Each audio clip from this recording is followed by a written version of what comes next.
Insan-insan mulia Pama.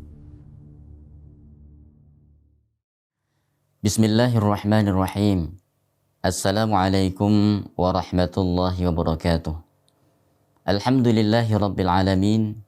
Wassalatu wassalamu ala nabiyyina Muhammadin wa ala alihi wa ashabihi wa man tabi'ahum bi ihsanin ila yaumiddin.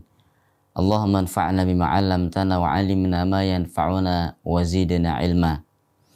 Qala Allah tabaraka wa ta'ala wa rattilil Qur'ana tartila wa qala Nabi sallallahu alaihi wasallam in afdalakum man ta'allamal Qur'ana wa 'allamah amma ba'du.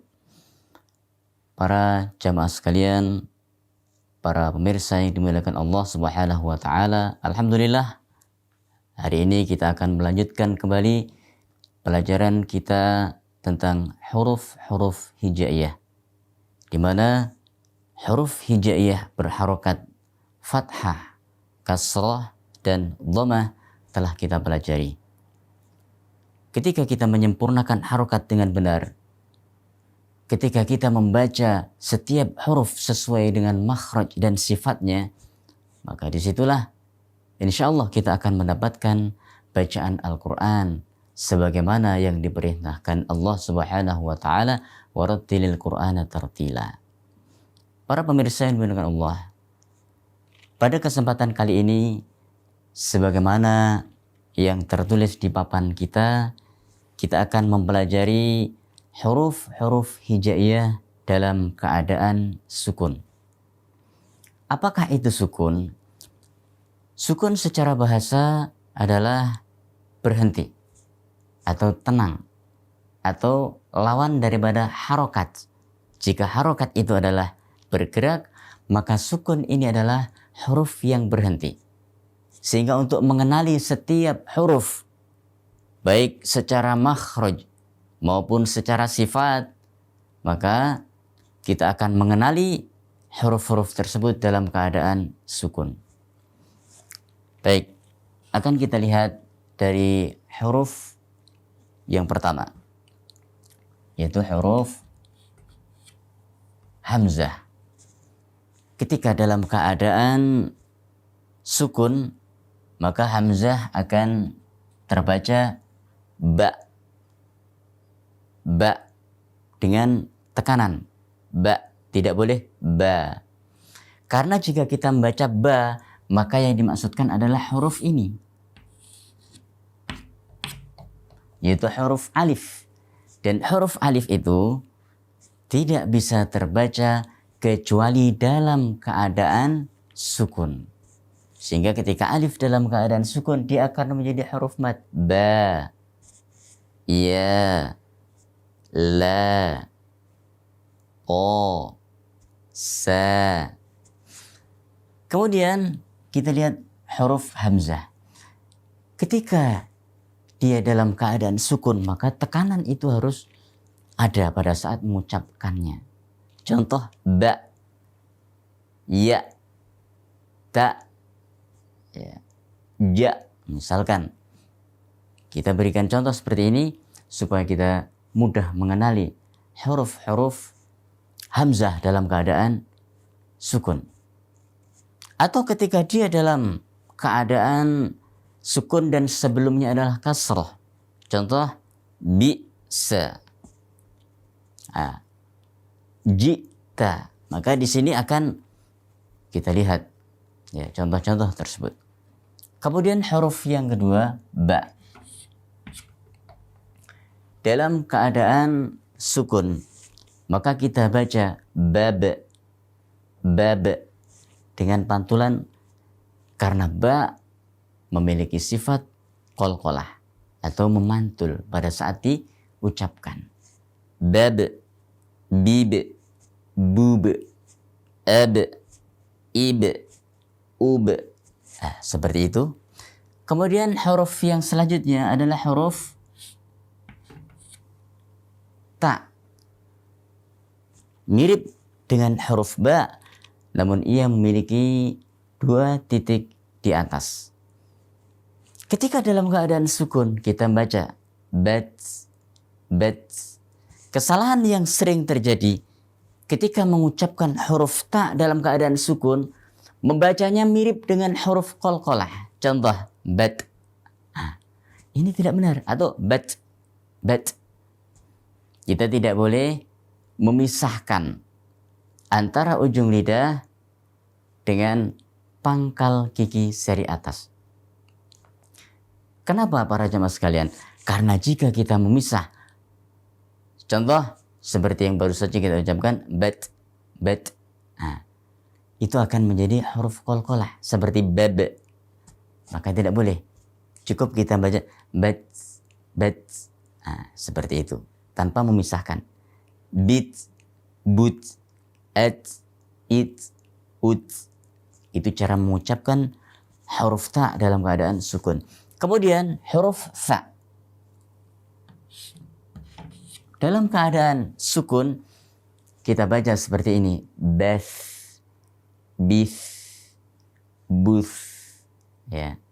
Eth, if, uth, ya. Ini cara mengucapkan huruf fa dalam keadaan sukun, ya. Jadi kita mengucapkannya dengan mengalirkan nafas. Karena fa ini memiliki sifat yang dominan pada nafas atau aliran nafas. Yaitu f, if, uth, dan seterusnya. Selanjutnya huruf jim dalam keadaan sukun. Kita baca huruf jim dalam keadaan sukun dengan baje, baje, bije, buje, aje, ije, uje. Kenapa kita baca demikian? Jawabannya adalah karena jim sebagaimana huruf ba di sini itu memiliki sifat qalqalah. Di mana pada saat kita mengucapkannya harus ada pantulan. Apa hukum memantulkan huruf jim pada saat keadaan sukun? Hukumnya adalah wajib. Karena jika kita tidak memantulkannya akan keliru. Contoh, baj. Huruf jim tidak akan sempurna ketika kita ucapkan tanpa pantulan. Kenapa demikian? Karena Nabi SAW mengajarkan atau mencontohkan pada saat jim mendapatkan sukun, maka jim tersebut harus dibaca dengan pantulan. Baje, bije, buje, aje, ije, uje. Dan kesalahan yang sering terjadi ketika mengucapkan jim sukun, menghentakkan nafas pada saat mengucapkannya. Contoh, baj, bij, buj. Mohon maaf, ini keliru. Salah, tidak tepat dalam mengucapkan jim. Kenapa? Karena jim tidak boleh menghentakkan atau melibatkan banyak nafas di saat mengucapkannya. Selanjutnya huruf ha. Walaupun bentuknya sama, perbedaannya jim memiliki titik di bawah, sementara ha itu polos.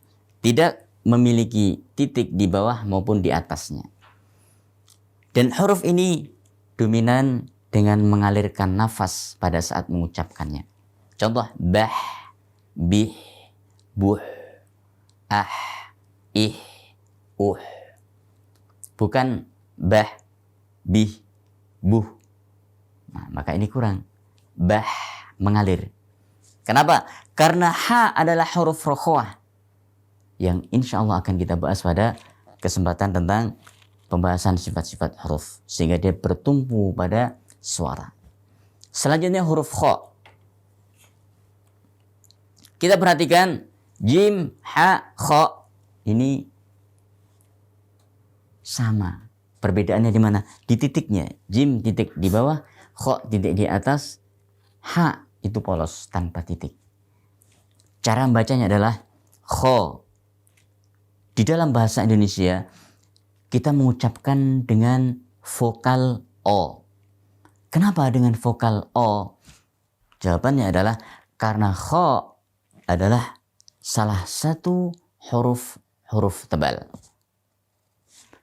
Dan semua huruf yang dibaca tebal di dalam Al-Quran itu dengan vokal O di dalam Indonesia atau di dalam vokal Indonesia. Sehingga kita ketika mengucapkan huruf ini berfokus suara itu berada di dalam ho, ya bukan ho. Kalau ho itu seperti dialek Indonesia, ho bukan ho tapi ho, suara di dalam ya. Kita praktekkan bagaimana ketika ho dalam keadaan sukun.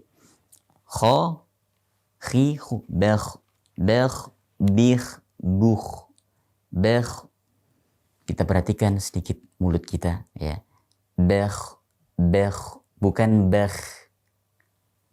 Kenapa harus demikian? Inilah perbedaan antara tipis dan tebal. Sekali lagi, bekh, bih. Kenapa bih tidak bih?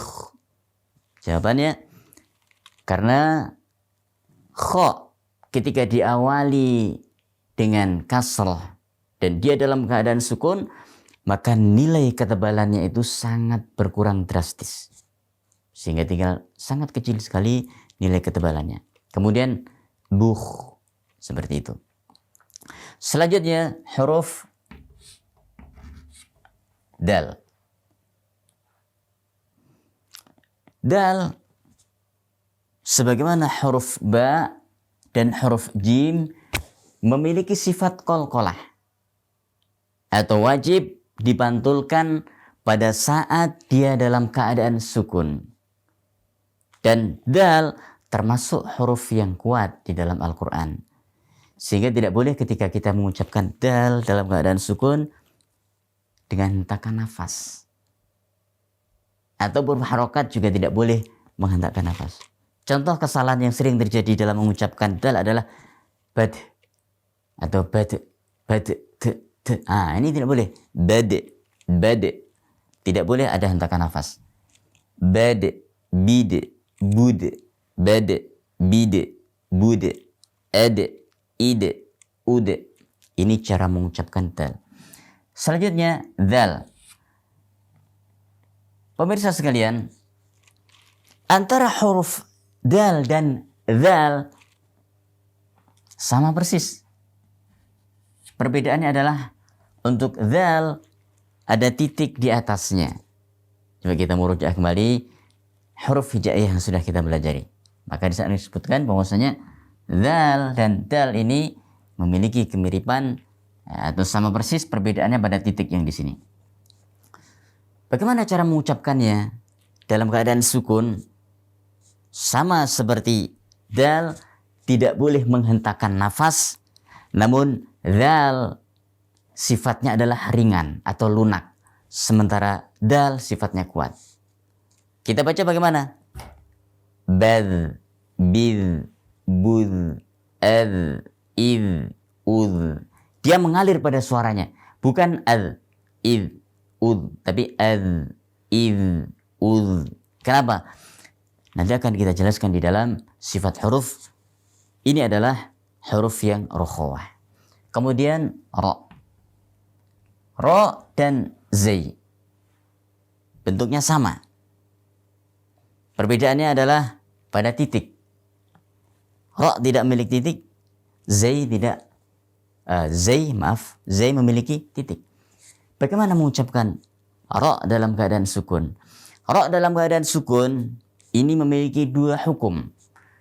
Yang pertama, ketika sebelum huruf ro itu berharokat fathah dan dhammah, maka ro dibaca dengan tebal. Contoh ber, bur, ber, bur. Sekali lagi ur, ber, bur, ter, tur. Maka ro dibaca dengan tebal. Kapan? Pada saat ia dalam keadaan sukun dan sebelumnya fathah maupun dhammah. Adapun ketika sebelumnya kasrah, maka ro dibaca tipis. Cukup dibaca bir, bukan bir, tapi bir. Kemudian zai. Zai diucapkan dengan ringan. karena dia termasuk huruf-huruf yang ringan atau rokhwah. Baz, biz, buz. Kesalahan yang sering terjadi ketika mengucapkan zai, diucapkan dengan banyak menghentakkan nafas. Padahal zai tidak memiliki sifat hentakan nafas atau hamas. Diucapkan bas, bis, buz. Ini tidak benar. Atau az, is, uz. Yang benar adalah az. Dengan getaran saja. Iz, uz. Kenapa? Apa yang menyebabkan dia getar? Karena adanya rongga yang disebut dengan sofir. Selanjutnya adalah sin. Sin termasuk huruf yang ringan dan saat mengucapkannya harus banyak melibatkan nafas. Bas, bis, bus. Selanjutnya adalah huruf shin. Hampir sama dengan sin, namun hentakan nafas yang terdapat di dalam shin ini lebih besar lagi.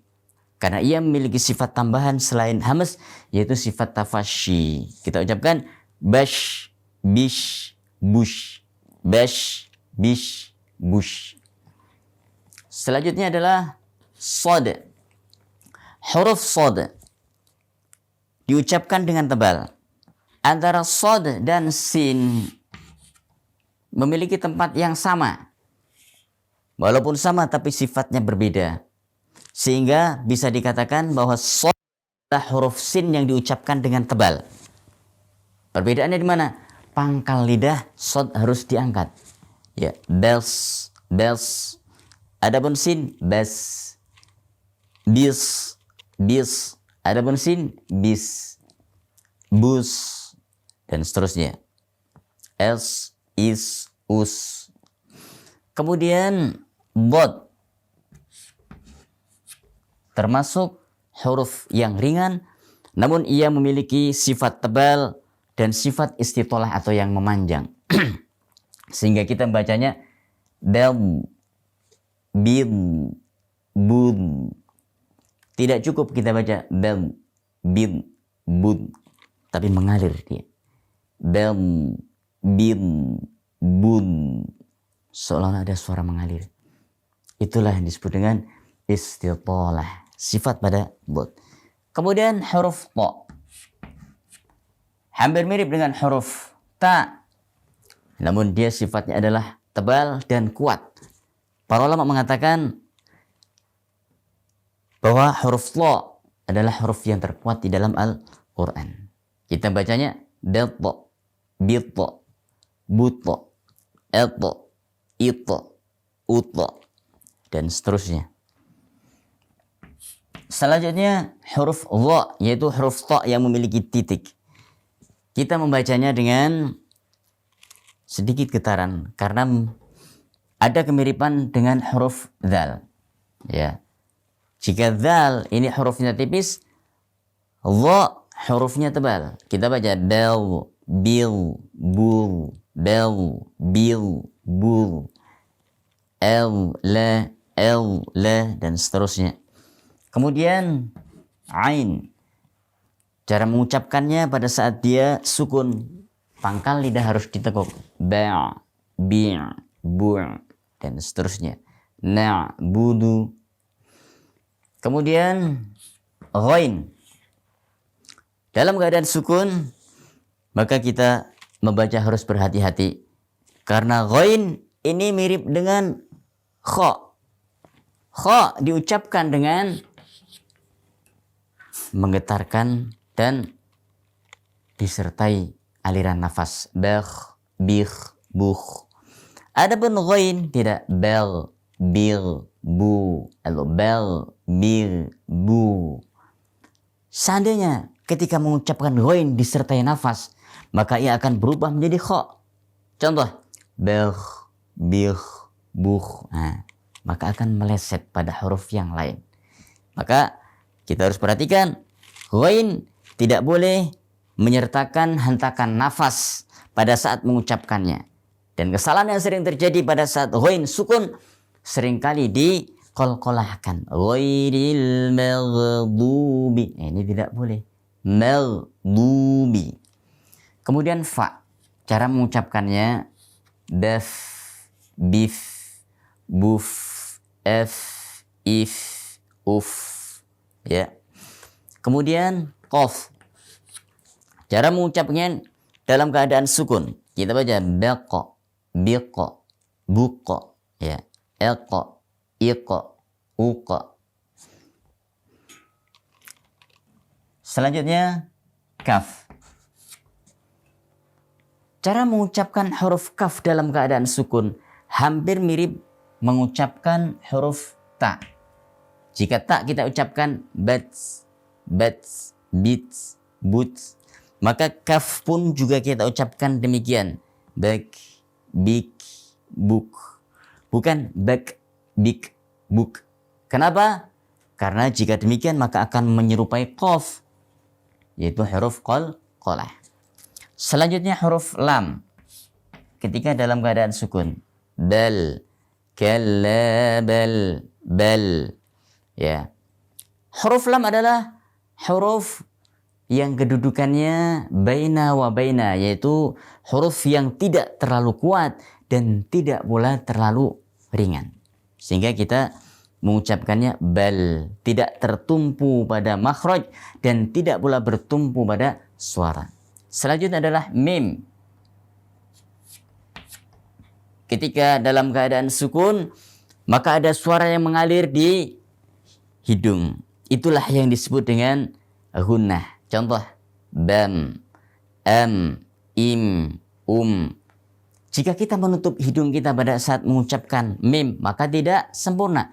Am, im, Kenapa demikian?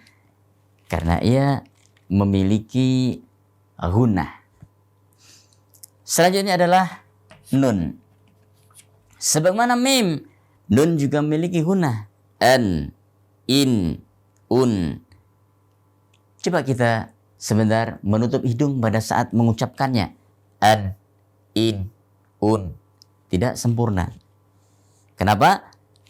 Sebagaimana disebutkan Imam Al-Jamzuri, wa gunna miman thumma nunan syuddida. Dan nun serta mim dia dibaca dengan gunnah, terlebih pada saat keadaan tasydid. Wasammi kullan harfa gunnatin bada.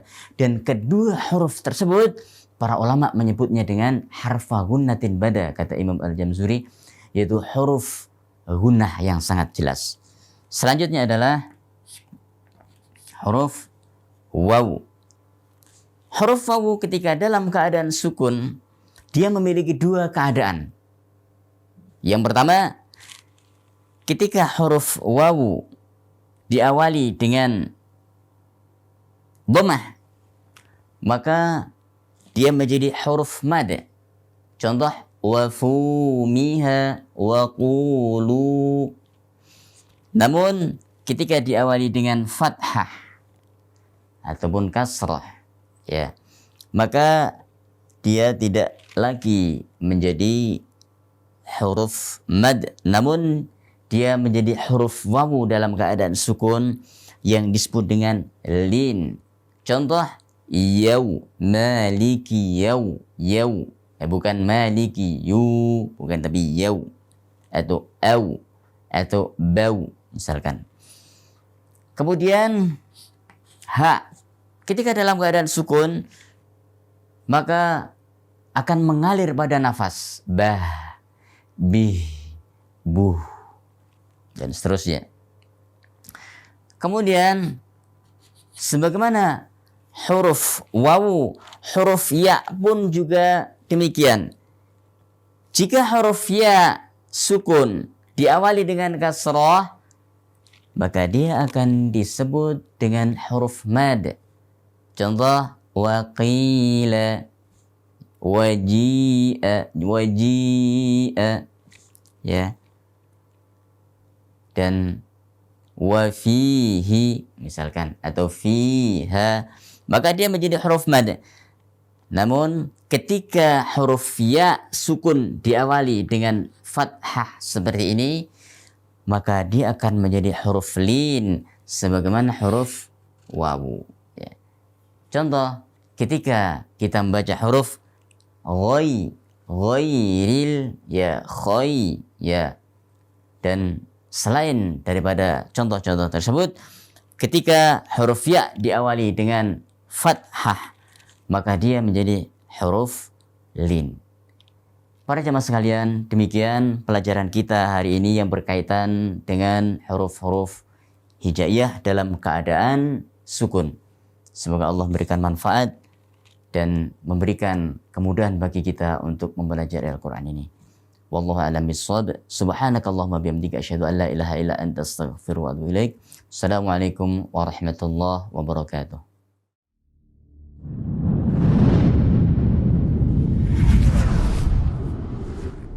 YYMP, Yayasan Insan Mulia Pama.